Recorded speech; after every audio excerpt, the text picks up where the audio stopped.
You're listening to the Perth Property Show, Australia's only weekly property podcast by West Australian experts for West Australian listeners. Catch your latest episode every Monday at 7 a.m.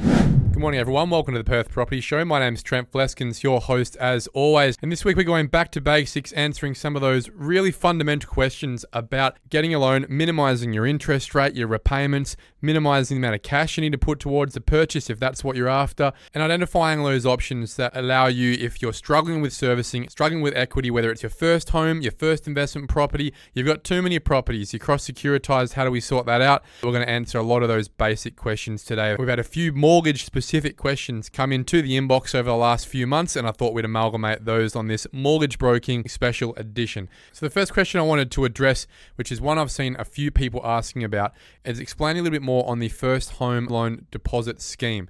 Now, if you don't know what the first home loan deposit scheme is, it's a program brought out by the federal government a couple of years ago that essentially provides a number of places. In this financial year, it's 35,000 places nationally for people who have less than a 20% deposit to be able to enter the market without paying lender's mortgage insurance. Now, I'll explain that a little deeper. For any purchase where the borrower, you, is bringing to the table a deposit of less than 20% of the value of the property they're looking to purchase, the bank is required to take out an insurance policy on your behalf. Now, they're going to make you pay for that, and that premium can be anything from a couple of grand up to $15,000, depending on what your loan-to-value ratio is and what the loan value is itself. Now, that premium is generally capitalized into the loan, meaning you won't pay that yourself in cash on settlement of the purchase of the property, but it is something that is a wasted investment unless you can really demonstrate that value for getting in. A lot of people choose to take that lender's mortgage insurance simply to get in the market, especially when the market is growing. It's often viewed to be a better decision just to jump in now at a reasonable price, pay the LMI, then wait another 2 or 3 years to save that extra money to get to 20%. If you don't want to do that, and you don't want to pay LMI, the first home loan deposit scheme set up by the federal government is your answer. You can have a deposit as small as 5% of the value of the property, and the federal government will essentially act as a family guarantee for the other 15% to make you have that 20%, so the bank doesn't need to take out that LMI, lender's mortgage insurance policy, on your behalf. And the cool thing about it is, unlike Keystart, who are also a low deposit lender, the interest rates available to you are just the same as everyone else who has more than 20%. And most of the big banks that you would recognize around Australia are participating in this scheme. So you can go to a mortgage broker, say, look, I've got less than 20% deposit. Let's say I've got a 5% deposit. I've got $25,000 and I'm looking to buy a $500,000 house. As long as the bank that we end up taking you to agrees that you can service that loan with your income, then you won't pay lender's mortgage insurance. You will pay the same interest rate as if you had the 20% deposit, and you'll be in the market, a growing market in Perth right now, faster than you otherwise would have. This decision to go down this path could save you hundreds of thousands of dollars, depending on how long it would have otherwise taken you to save that money. If not, it at least would have saved you the amount of lender's mortgage insurance that is now being waived. So that's the first question. What is the first home loan deposit scheme? Couple more pieces of criteria. You need to have made a maximum of $125,000 as an individual or $200,000 as a couple. You need to be over 18. And the maximum price of that property that you're looking to buy shall be $500,000 for an established house or $550,000 for a new house or a build that you're looking to take. So there's a bit of space there, especially if you're a young person looking to get into the market and savings is your issue. You can ask a mortgage broker to assist you to get into that first home loan deposit scheme program. Now, that helps me segue into the next option for not paying lender's mortgage insurance, and that is what I mentioned before, a family guarantee. Now, in many ways, this may be an inferior product to the first home loan deposit scheme that is available through the federal government, but if you have a great relationship with your parents have enough equity in their home, then going to a broker and asking them to assist with a family guarantee loan could be the answer. Now, the cool thing about this is that with some lenders, you're actually able to loan 100% of the value of the property, as long as your parents have enough equity in their home below that 80% loan to value ratio, you can use that equity as the security for the 20% that you will require for your purchase. And the way it will be set up is as follows. Let's say you're looking to buy a $500,000 property and you only have enough for the stamp duty and fees. Let's say that's $15,000. You would then take out a $400,000 loan, being 80% of the value of the property. That would be purely securitized by the property you're buying. The remaining $100,000 loan would be securitized by your property and by your parents' property. The benefit to your parents is that they're only securitizing $100,000 instead of $500,000. And what's important to identify in that conversation with your parents is that whilst they are guaranteeing that $100,000 loan, they are not responsible for paying the mortgage. You are. However, if you don't and you can't get a tenant to assist you with doing that, they will ultimately be responsible for that loan. You'd like to think it would never get to that position. That's where that great relationship with your parents comes in. Now, the tactic here in a rising market in Perth is that as long as you've got the serviceability, the income to service that $500,000 loan, you can get in the market before it keeps running away from you, even without any savings, by using your parents' equity. And then in that time, the second that property that's worth $500,000 gets to $620,000, well, at that point in time, that $500,000 loan is now under 80% of the value of the property. Your parents can be released from being a family guarantor, and you've got that property under 80% loan to value ratio, no lender's mortgage insurance, and away you go. So in a rising market like this is a fantastic strategy for a young person to get into the market without any equity, as long as they've got the income to service that loan. Now, we've got another question coming in around lender's mortgage insurance and how you may have that waived via your job description. That's a really cool question. There are a number of banks out there that offer a waiver on your lender's mortgage insurance if you have a job in an industry that banks find to be low risk.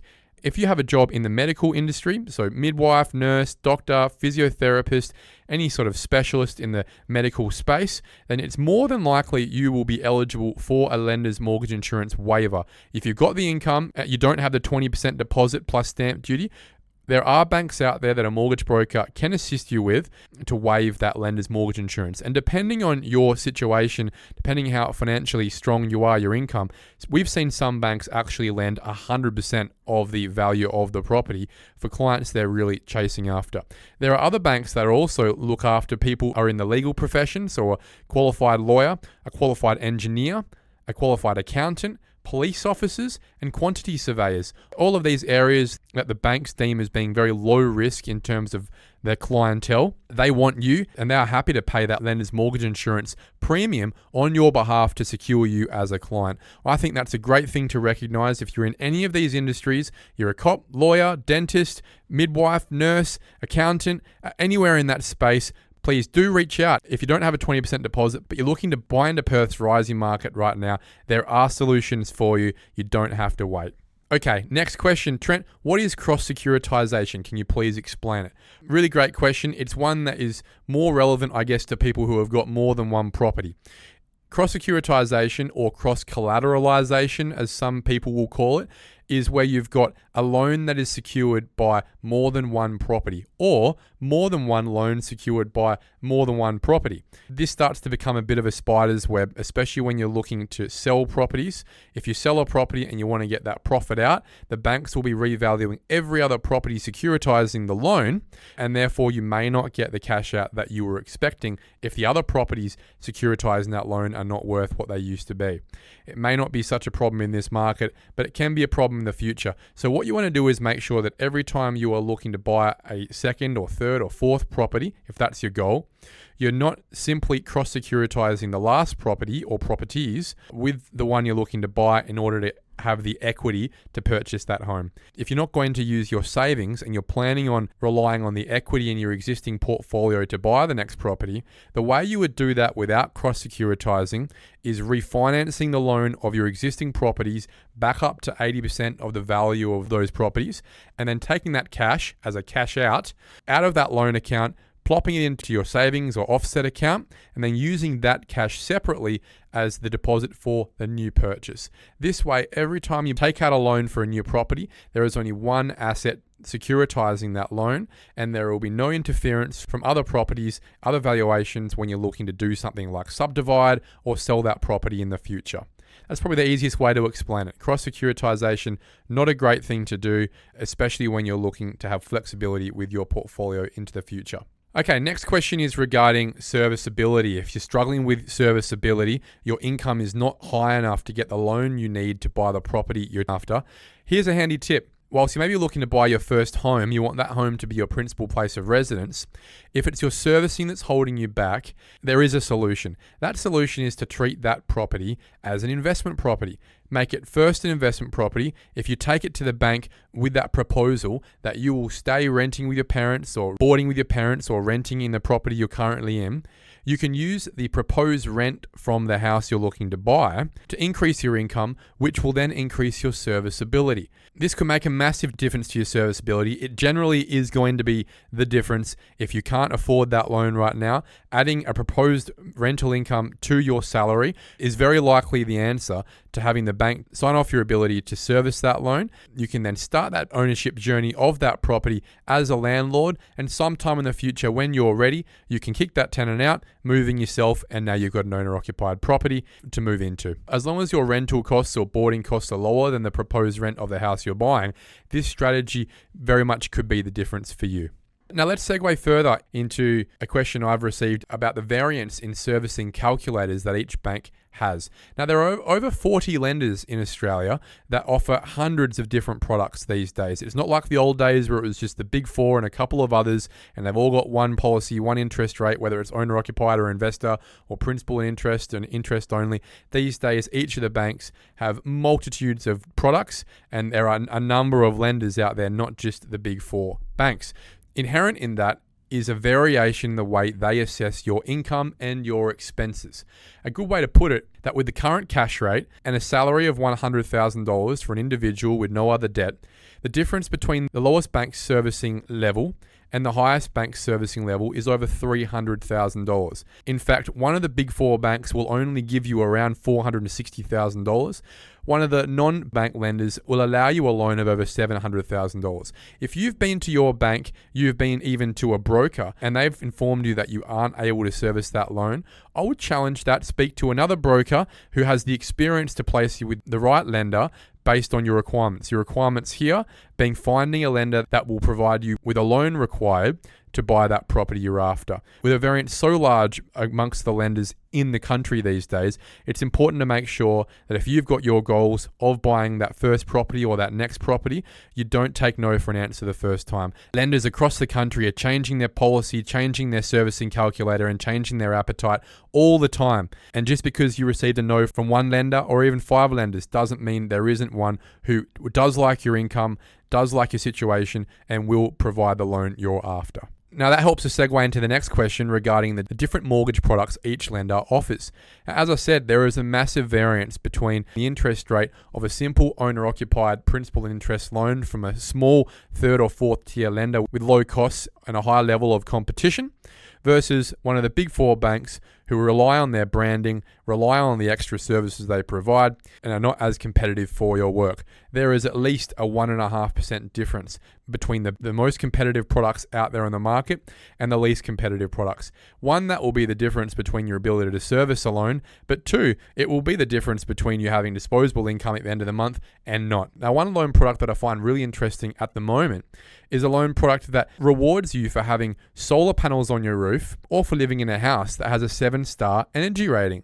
So if you've got solar panels on your roof or you're living in a house or apartment that's got a 7-star energy rating, it's worth asking the question with a mortgage broker, can you please tell me the lenders that are providing this massive discount to us, who are essentially rewarding you for having these green products? If you're looking to refinance, if your current loan with one of the bigger lenders is not as competitive as you think, and you've got solar panels or you're living in a 7-star rated home, I implore you to have a look at those options with your mortgage broker. That's pretty exciting, I think, and I hope we start to see a few more products like that coming onto the market. because I hope those questions have been relevant to you and those tips have been helpful. If you think some of those options might be worthwhile looking into for yourself, if you're a first home buyer or an investor who's been told they're reaching their serviceability or equity limit, please do get in touch with a competent mortgage broker. I'm sure they'll be able to help. Guys, have a great week and I'll speak to you next week. Thank you for listening to another episode of the Perth Property Show. If you've only just joined the conversation, you can catch up by heading over to our website, perthpropertyshow.com.au, subscribing to the podcast, or joining our Facebook page. Don't forget to tune in next Monday at 7 a.m. for more expert insights, local analysis, and suburb spotlights. Happy hunting!